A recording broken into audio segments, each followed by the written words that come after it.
So we back at it again, making it happen. We got the good doctor in the building. Good doctor.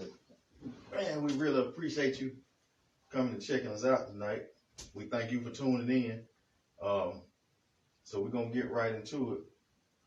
So we have our award-winning author, highly sought after, Kurt Clark. Now we're going to start from the bottom because we always start from the bottom and then we move on up. Now, most of you been watching, you've been seeing this book up here on every podcast. So we're going to leave it right there. Now, so Kurt, let's get started. Where you from? I'm from Louisiana. I'm from a small town in Louisiana that's called Natchitoches, Louisiana. Natchitoches? Natchitoches, it's an Indian name. It's the first settlement in the Louisiana Purchase. Okay. Yeah. I poured too much water then. Drink water. So you're from Louisiana. Yeah. Born and raised. Our second guest was from Louisiana. Dwayne Thompson, yeah. And we had a real good interview with him. So I know we're going to have a great one today. So how long have you been in Birmingham? I've been in Birmingham for 16 years now. It'll be 17 years in September. Okay. Yeah. Yeah, so what made you move to Birmingham? Well, I was finishing up post-grad school. This is going to be a disaster. I was finishing up grad school in Virginia. And afterwards, I went to post-grad school at Colgate, Rochester Crozier Divinity School in Upper New York. And I got an opportunity to come here to lead a local church here in the West End, which is Sardis Missionary Baptist Church. Sardis Missionary Baptist Church. Shout out to Sardis Missionary Baptist Church.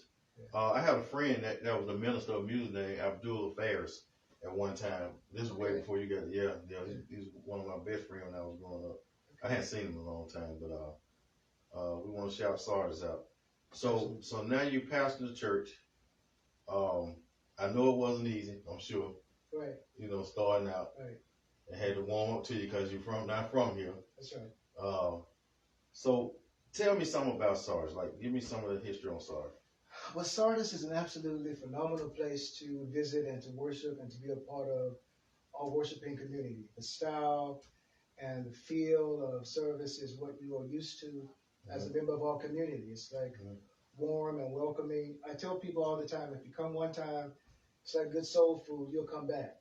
The people there have done an amazing job in being a presence in the community and have provided for years services, outreach, and ministries that have impacted the community that it's in.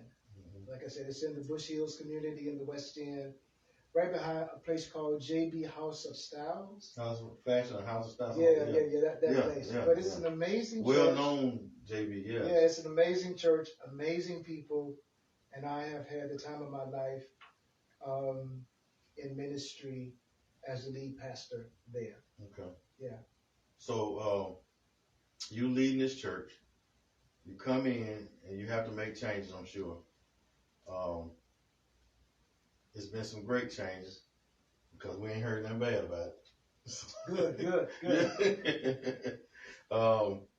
And under your leadership, I'm sure some great people came through there. Yeah. So now you're passing this church. I'm big on community. Yeah. I'm big on community. I love community service. I love to give back. How hard is it to get out in the community and give back? Well, there are so many dynamics at play now in terms of churches being present in communities. You certainly have to consider all of the possibilities that would cause you not to be able to do ministry in communities like you would normally do. So with the surgence of the 501c3 status and things like that, you have to kind of abide by some of those principles and guidelines.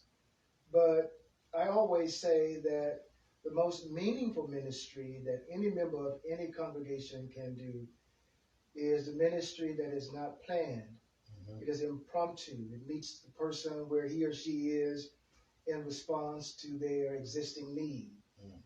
So you don't have to plan and or have a meeting to meet a need that you see as you are passing by someone. But then the church itself does a great job, I would say, in planning services to give back to the community. And Sardis has always been one of those churches that have been in the forefront of servicing community. Everybody I talk to, when I tell them I'm a pastor in Sardis, they are surprised. There's a guy who has this kind of bohemian look, right? Yeah, it's like, and young, you're the pastor at Sardis? And I'd say, invariably, yeah. And they would say, we played basketball there. My children went to school there. And they have nothing but good things to say about Sardis. When I look at church, I look at that the church should play a big role in the community. Not just having basketball games,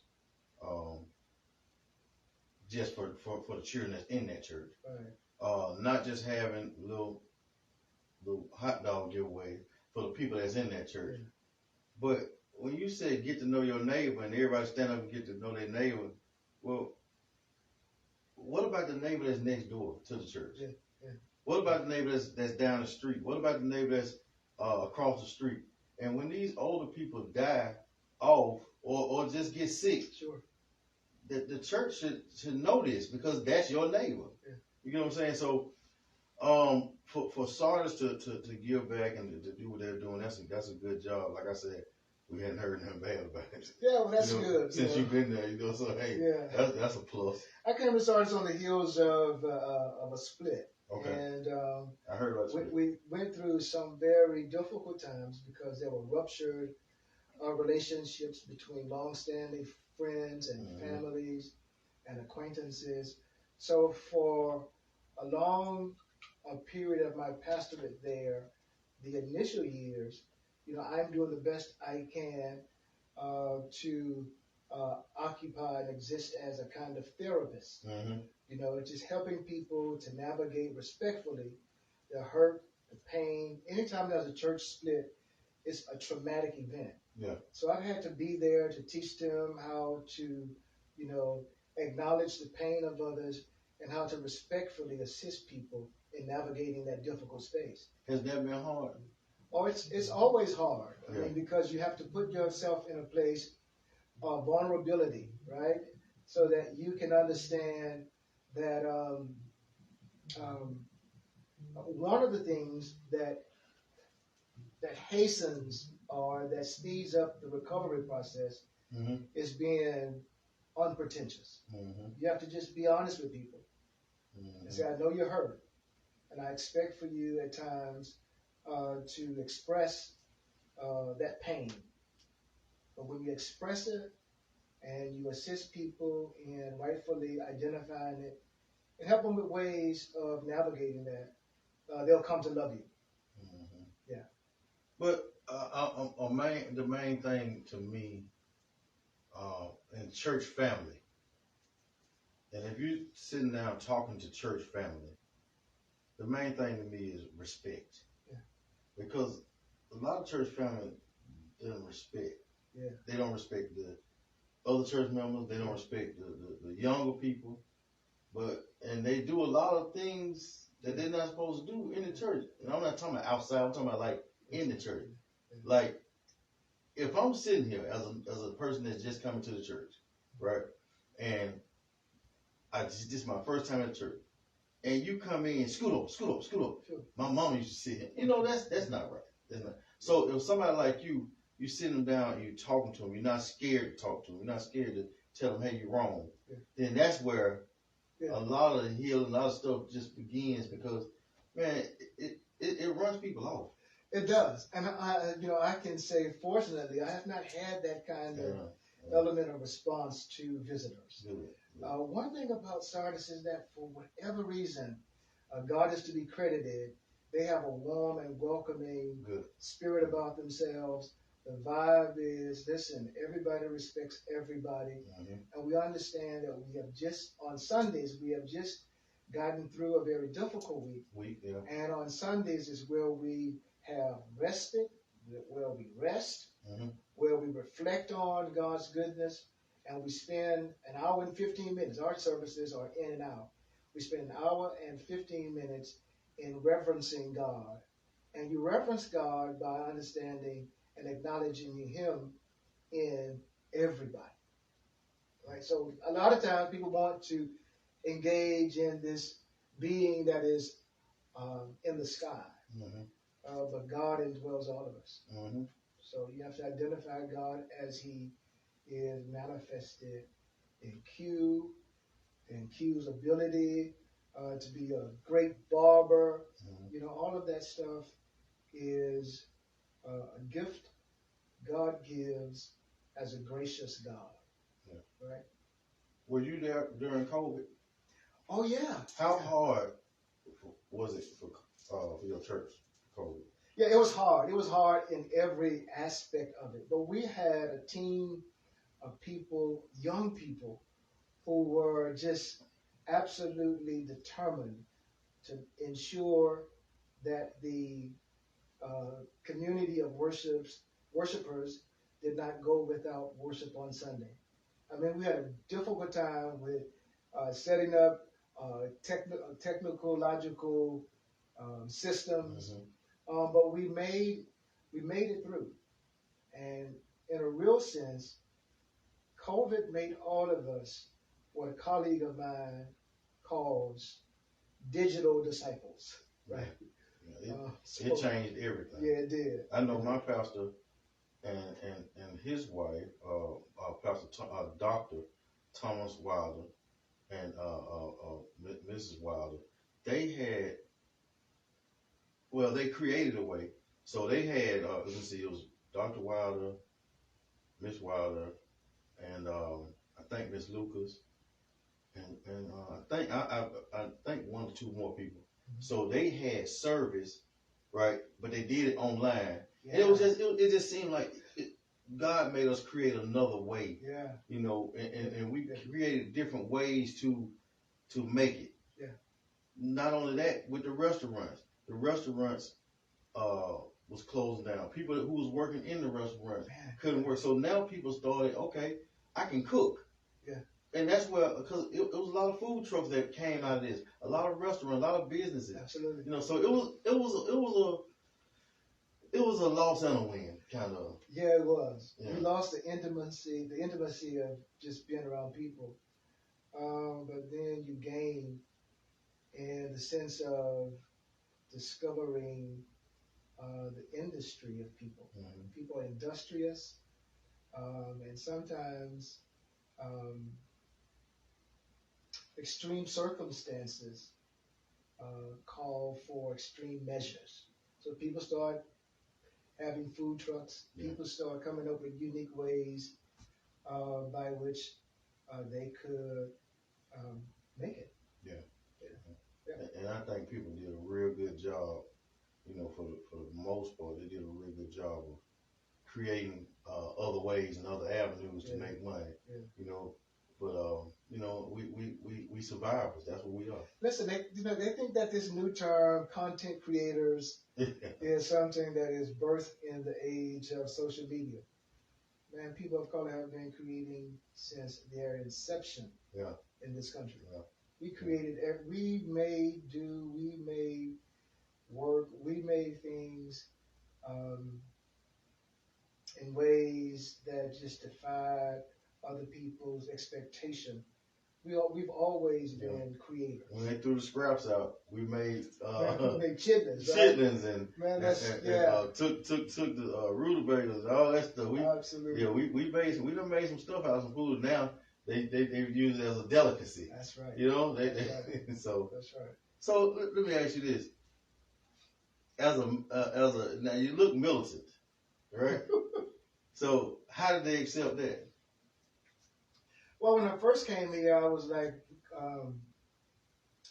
clean shaven, right? Okay. So I saw a picture of that. Yeah, I ain't have no. When I was looking for some pictures, yeah, and then I caught that one. I said, okay, I'm gonna try this one. I had no facial hairs. I had very little hair on top of my head. Yeah. And I guess you would say, or you could call me the picture boy. Yeah. For ministry. Yeah. Right.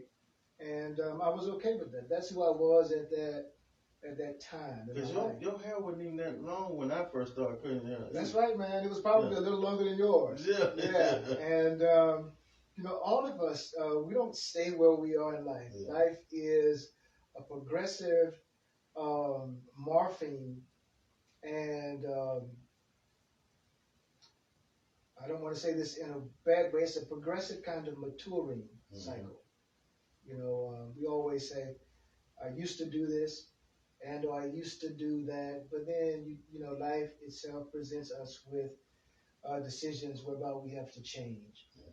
And I've started with growing a beard. My twin brother, man, he grew facial hairs. My twin brother. A twin?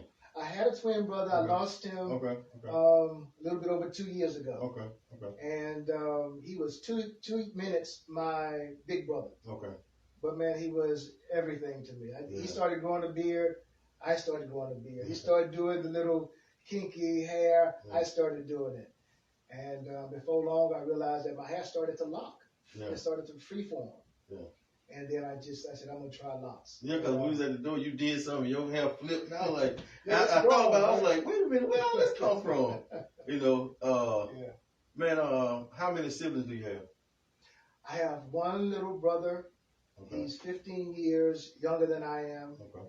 And I have a sister. She's a year and a half older than I am. She's a half sister. She lives in Houston. All right. Yeah. I'm gonna speed up a little bit. Okay. I see you got the black and gold shoes on. Is that for your shirt? Well, it sort of matches, but these are the Nike A5As. Yeah. Right. Yeah, they're Nike A5As, right?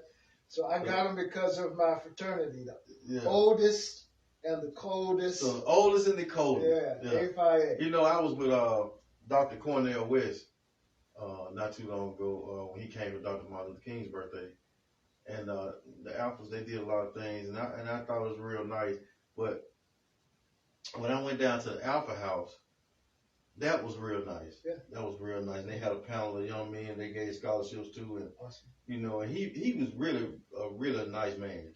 Yeah. Yeah. And I was with him most of the day, but he was really a nice man. He really loved the way they treated him, and all the Alphas, and he was just so inviting, Yeah, he's probably one of the most personable public figures you ever meet. I have stories about Cornell. When I was at Virginia Union, he came. He would often come. My New Testament professor, who does the foreword in my book, was the second PhD in New Testament as a black student at Harvard. Okay. And when Cornell went to Harvard, he was the protege of my mentor. So he would come to Virginia Union out of obligation to his mentor. And there are some very funny and just amazing stories about Cornell. Now he's a professor too, right? Oh, absolutely. Yeah. He's very smart, man. How old is he? I don't know, but I think he said like 70 something. Yeah, but he was very intelligent, but he just was. He was snooty. He was just so nice. That's what I liked about him, And man, when he saw me, and I had on a foot soldier shirt. I remember the foot soldier, so I had on a foot soldier shirt. And he said, "What's that?" And I explained to him. He said, "Oh man!" And he hugged me. Then I said, "Well, there's some more inside because they walked the foot soldiers in Martin Luther King breakfast." And when we got in, I introduced him to the foot soldier, and oh man, he melted. But I had to walk him in to his table. When I introduced him, man, he just melted. He was like, "Wow, man, like this is nice, Very personable, man. Yeah. Cornell loves to have a good time. You can get. He loves to dance. Oh, really? I would just say that he loves to dance. Yeah. Yeah, man. He spoke at a lot of different events, and man, he did an awesome job. But his memory though, that's what got me. Man, he broke down a lot of the singers and actors from Birmingham, he was breaking all that down. I was like, wow, man, you know, but man, you know that's some good stuff. Yeah. So you pastor the church, young pastor. So now you've written a book. Yeah. What made you, first of all, want to write a book? Well, to be honest, Q, it was my doctoral thesis. Okay. So when I finished Virginia Union, I went to St. Louis University for 2 years to do doctoral studies. And when I got called to the church in Birmingham, I ended up transferring to Colgate Rochester Crozier Divinity School.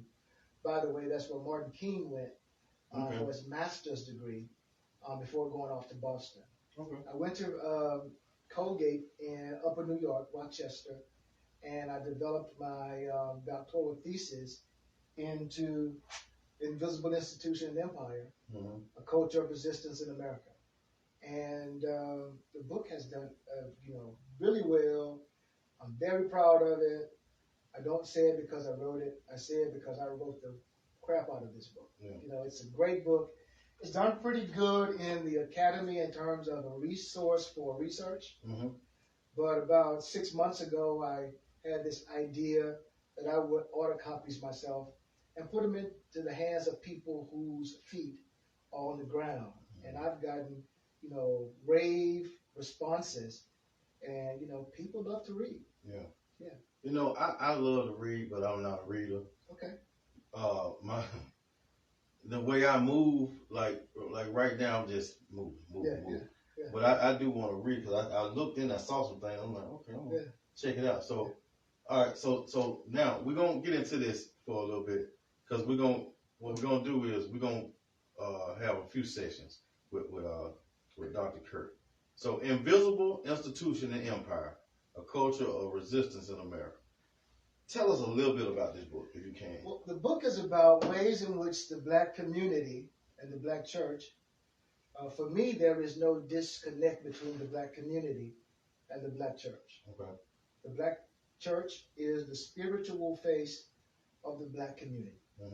But the book is about ways in which the black community has existed and resisted forms of oppression in America.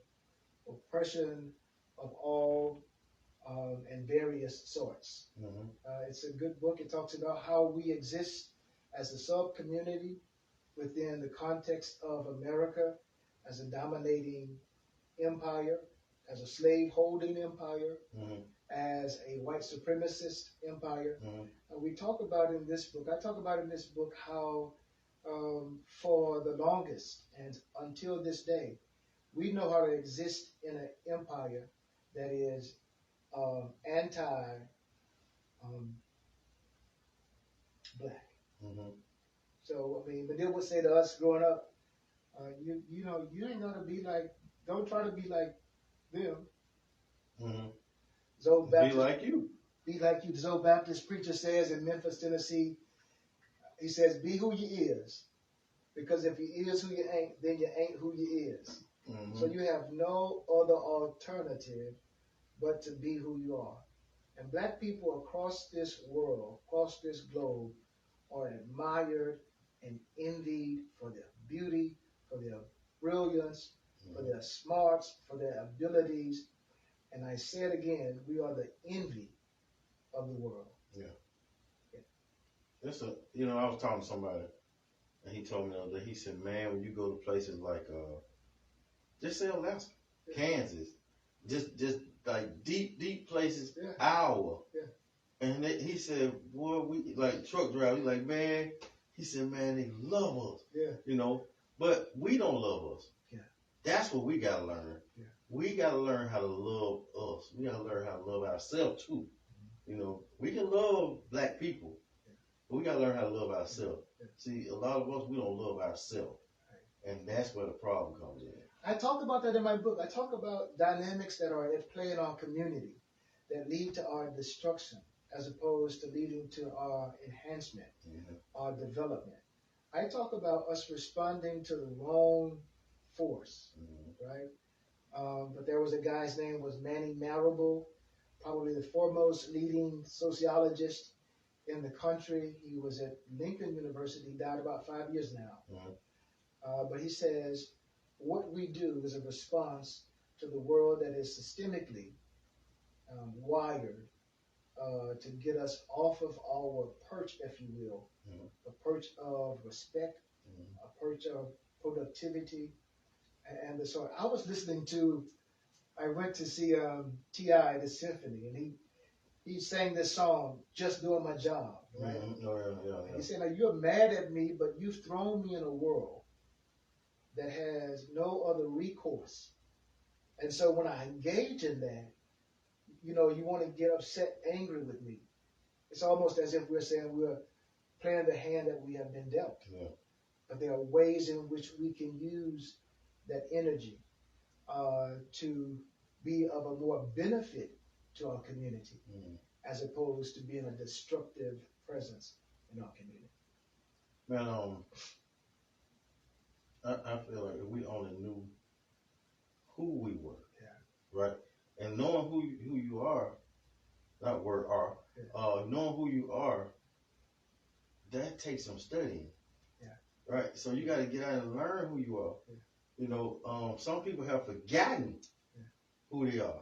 You great, right? Absolutely. That goes to the modern day godfather of Black history, Carter G. Woodson. And I've spoken at many schools, and one thing I say, and I usually say this before I leave, Carter G. Woodson said, you don't have to be great to start, but you do have to start to be great. That's right. Yeah. That's And right. that stuck with me. When I first heard it, I learned, I was like, that's powerful. Yeah. That's powerful. I think, what is so consistent with that saying from Dr. Woodson is, we just, there is this greatness. There is this greatness in all of us, about all of us. And it just takes some nurturing, some cultivating. What if you're not nurtured? What if you're not cultivated? Some people don't have a motivational speaker. Some people don't have anyone to tell them good job. Some people don't have anyone to tell them that idea that you had, that's a great idea. The only thing we have is God. Well, that's right. And you gotta have platforms like this. You gotta have these platforms that will reach people where they are, and that will encourage them, be a means of inspiration to them, so that they can realize, listen, it's never too late to start. You ain't got to be great to start. But if you don't start, you'll never be great, right? So, man, to be funny, to be honest with you, it's funny you say that. The reason I started this platform when I first started was to interview barbers. Wow. And it took a whole different turn. And it just got fun. I'm just like, wow.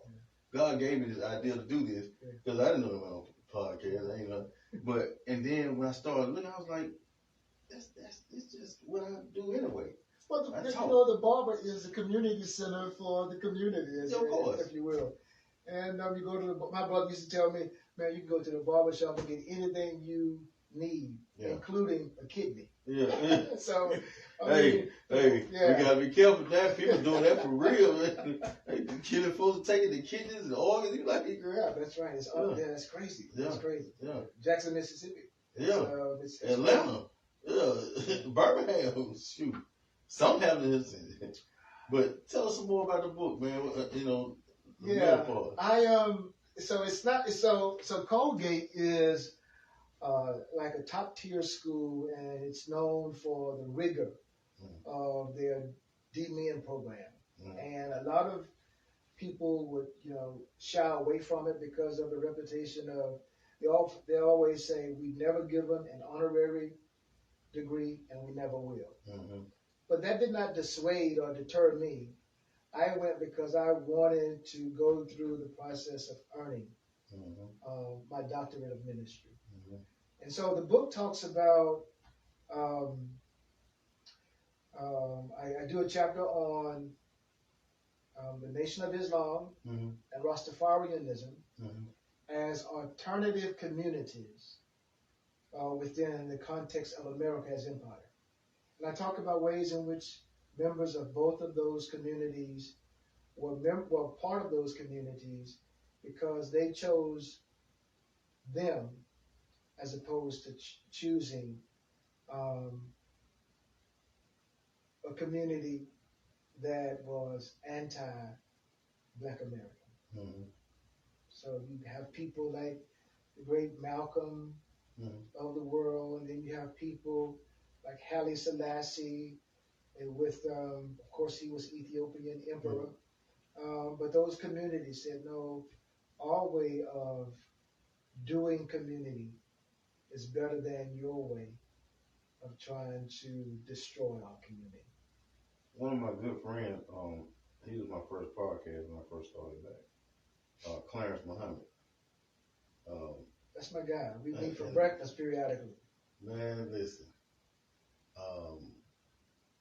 Clarence has done a lot of great work in this city. You know, one day, and I'm telling this, I had to tell this story. One day, I had a shop down the street. Clarence brought about 10 guys and 10 ladies.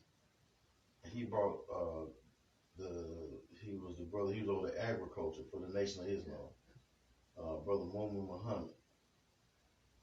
And he said, man, I had to meet you. He said, man, I heard a lot about you. I'm like, really? And they came in, all of them, and we took a picture. That picture ended up on the second page of the final call. Oh, wow. Yeah. Wow. Yeah. I love Muhammad. I love Clarence. Yeah. Good dude, man. We have done a lot of work around here to give back and help. I mean, just in so many ways. A lot of people didn't know, or they probably know now that we were friends, you know, but he's a powerhouse, man. Good dude. He took me to Lena's the last time we did breakfast. Oh, yeah? And the grits were so hot, they burned the roof of my mouth. So, man, I had that happen to me last week. So Clarence did, like Clarence, I owe you breakfast, but no, you owe me breakfast. Yeah. If you're watching the podcast. Yeah. So Clarence owes you breakfast. Yeah. Yeah. Yeah. Well, man, he took me to a place last week after when we finished the podcast. It was I think a Japanese or Korean restaurant on the south side next to the health food store. Mm-hmm. Yeah. And man, but it's a place on 18th Street. It's a new place. Maryland used to be there. Man, that man gave me some soup. Like whatever you buy, he gonna give you some soup, and he make different type of soup. Like this morning he had sweet pea soup. Okay, yeah. But that day he had chicken noodle soup. Man, it burned my tongue. Oh, wow. My tongue stayed burned all day. I know, man. Yeah. I don't even know how you can fix that. Yeah, but I'm sure it's probably a way, but those are never pleasurable moments. Yes, man. You burn your man, the tip of my tongue, and I wasn't expecting to be that. It was, man. I said, man, whatever kind of hot water you got, man. So let me ask you this: where can they find this book? Well, you can find it on Amazon, any of the search engines, but you can also get a copy from me. Okay. Get copies from me, and I tell people, if they want to get copies of my book from me, I'll sign it and we'll put them in the mail the next day. Okay. What you can do is go to Cash App and at $DRKSC, and in the memo section, just put your address. Yeah. And I'll put it in the mail and get it shipped off to you. If you're out of town, it's if you do it by way of mail, it's $23 to cover postage. But it's available from me directly at $DRKSC on Cash App, or you can get it on Amazon or any of those places. Or you can go to Sardis. That's right. And get a book after service. Right. That's right. Stop by the office suite at Sardis, and you can come there on days, Mondays, Wednesdays and Thursdays, and let the people know in the office that you want a copy, and we'll get you a copy. Or you can get this book after service on Sunday after you pay your tithes. Well, thank you. That's always helpful and beneficial. But we would love to get a copy, and we would love for you to stop by, as I say, and worship with us at Sardis, where I normally say it's like good soul food. You come one time, you'll be back. Yeah. So we're going to break it off right here. And we're going to thank our sponsors, Green Acres Chicken Downtown, Green Acres Chicken Inslee, Partners Tires, Blaze Hookah Lounge, Yo Chef Surf and Turf on Finley, and a host of others. So we thank, so we had to call you Dr. Kurt. I just call me Kurt. But you got the doctor title in front of your name. If you want to be, most of these pastors around, doctor, so. But well, so, you know me. I'm just you regular. I can't lie. You regular. Yeah, and you just, and that makes it easy to talk to you, And then I'm sure some of the young people, when you say you went to the TI and with the symphony, they're like, "You know about TI?" I like my beats down low. I got a question. Yeah. Okay. What made you get into preaching? Because some people have to go to prison. Some people have to get on drugs, or some people have to. Some people, God just touch them now. But some people, it takes something traumatic for them to get into preaching. Yeah, I don't know if I had a traumatic experience to the degree that I'm sure you're referring to. Mm-hmm. But it was never a decision or never a thought that I ever entertained. Mm-hmm. I was a student at Grambling State University in undergrad, and I grew up in the church. Mm-hmm. I played guitar for my granddad's quartet for like 16 years. And I said I was going to go to school and be done with church like for a while. Mm-hmm. Or in my rebellion, I was going to be done with church forever. Mm-hmm. But of course, you end up going to church. Mm-hmm. And I heard God say to me clearly, it was weird in service that he wanted me to preach. I'm sitting by one of my classmates who was a student at Louisiana Tech, mm-hmm. and her girlfriend. And when God told me he wanted me to preach, I said audibly, huh? And she said, what? So they think something wrong with you. I said, oh, nothing. So I go home. It was the fall. It was football season, NFL football. Go home to my apartment. We are having a typical Sunday outside restaurant grilling chicken. Mm-hmm. And I was overcome at the barbecue pit with that memory. I ran inside the house, went upstairs, called my granddad who raised me, my grandparents. I'm on the phone with my granddad. Never told him what was going on. I was crying. My granddad said to me, son, if God wants you to preach, you're going to preach. Never said anything. You never said anything. But my tears. Later on, he said, after my initial sermon, he told my grandmother, I always knew he was going to preach.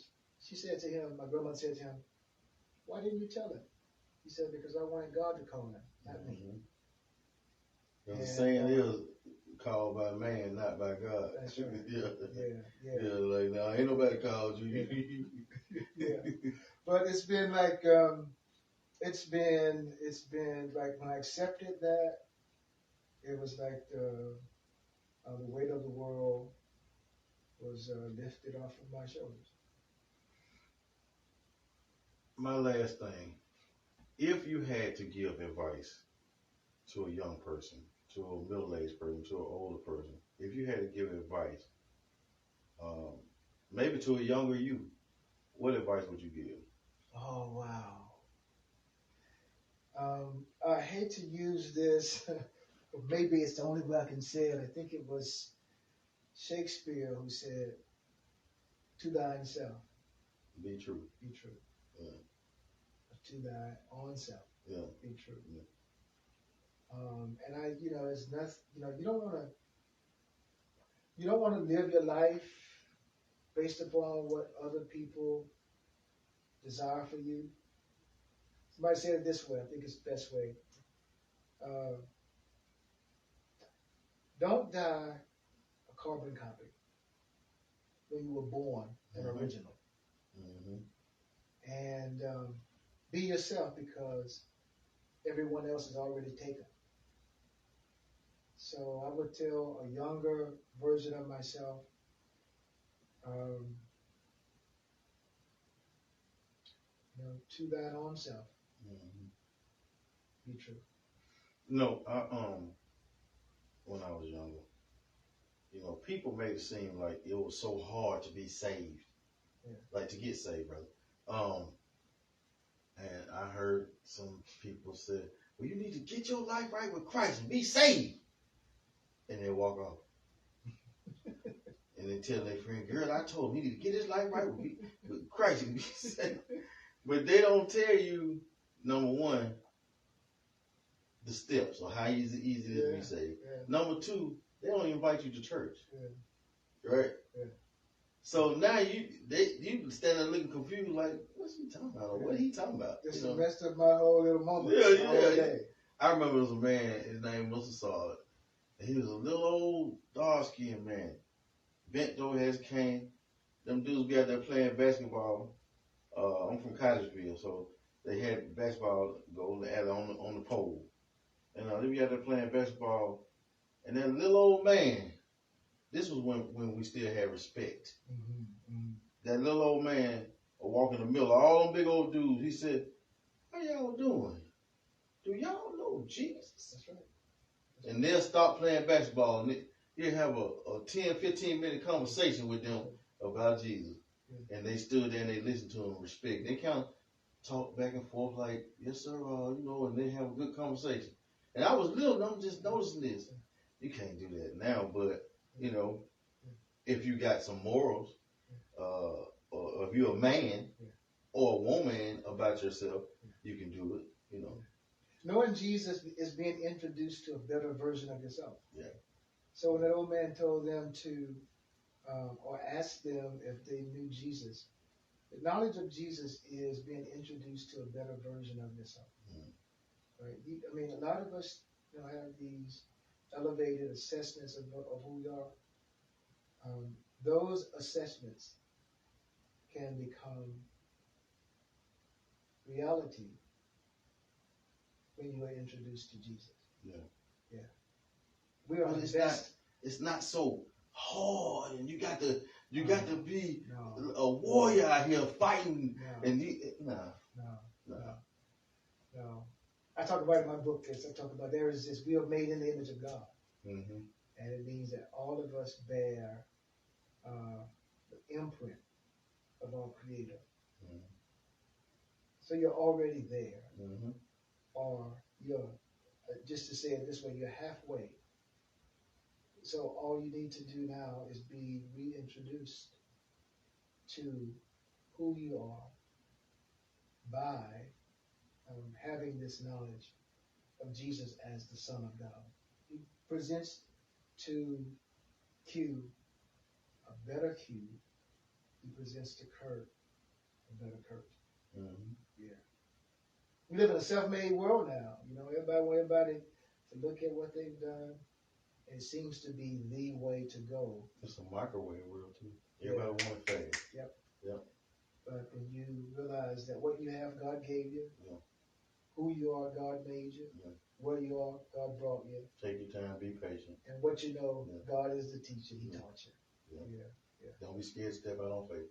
You can't, man. You can't. And that's what's hard for a lot of people to step out on faith. That's why they're still stuck in dead-end jobs. Sometimes dead-end relationships. Sometimes dead-end friendships. Sometimes dead-end family. But man, look, we can talk all night. I know. But I really, I really appreciate you and your wisdom, man. And we're gonna get deeper into it next time, and the next time. Yeah. Happy Black History Month. Happy Black History Month. This is a good reading for Black History Month. Inbox me or cash out me at $DRKSC, $23. I'll sign it in the memo section of the Cash App. Put your address. I'll put it in the mail for you on tomorrow. Thank you again, man, for having me. The first person to buy one of these books, I'll pay for it. Wow.